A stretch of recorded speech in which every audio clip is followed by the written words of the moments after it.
Hello, everybody. Welcome back to training every single day. Now, do you move enough throughout your day? If you go to the gym, even if you go to the gym every single day, the amount of time that you spend in the gym, maybe you spend 1 hour in the gym every day, that's only 1/24 of your day, about 4.5%. Not as much time. Only 4% of your time developing a body that you're in, 100% of the time. I mean, unless I guess maybe when you're sleeping, you're not in it. Or if you're doing some sort of transcendental meditation, you might not be. But, your waking hours, you're in your body, you need to move. Your body needs movement to live, just like food, water, sunlight, and nutrition. Mental stimulation, you need to move. You need to grow in order to, keep improving. As I say, moving is improving. So don't just compartmentalize the gym to be your only time you're able to move. Move all the time, but you don't need to push it all the time. You just need to have some intention, utilize your body, and, use it or lose it. A lot of people, when they get older, they take things for granted. There's going to be some point where you're never going to be able to walk again. There's going to be a point where you're never going to be able to jump. There's going to be a point where you're never going to be able to run. There's going to be a point where you're never going to be strong enough to do X, Y, or Z.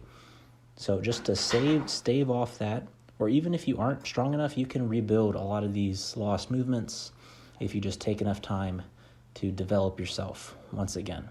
So never give up, always move, always improve.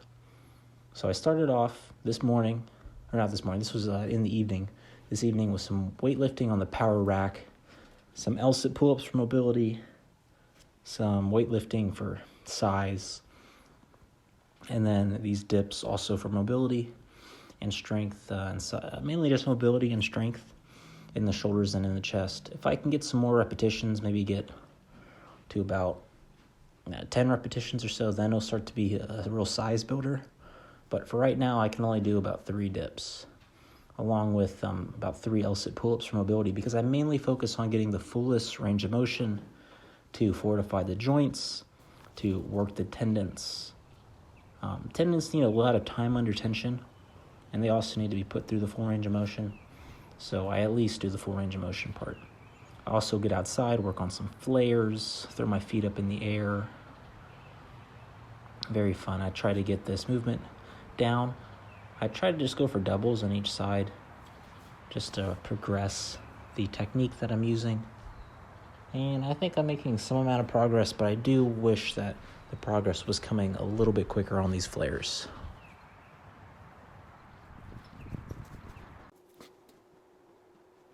And I'm back inside for some nighttime stretching.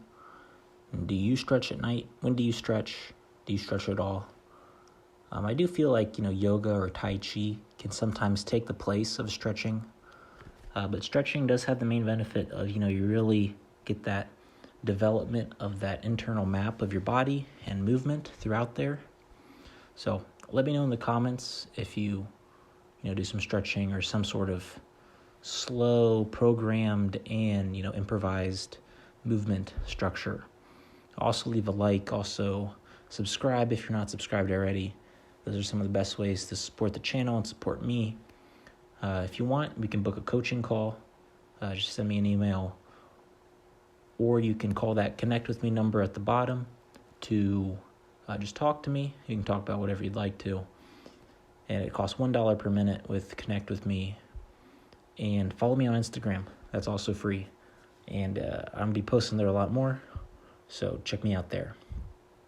Most of my stretching is revolved around doing the bridge and doing both a variety of squats, dragon squat, Hawaiian squat, and the middle splits.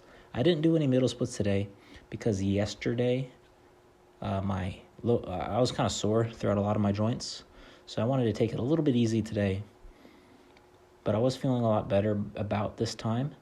So I think I should be back to 100% to do a lot of some more heavy movements that involve the knees, involve the shoulders, and the elbows. because was what mainly was sore. Also, some of the hip muscles were sore.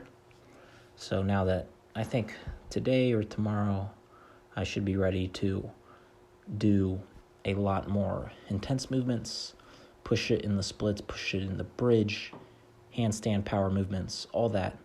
And I'd like to say one more thing. Thank you for watching. This wouldn't be possible without viewers like you. I almost got 2,000 subscribers, so thank you and bye-bye.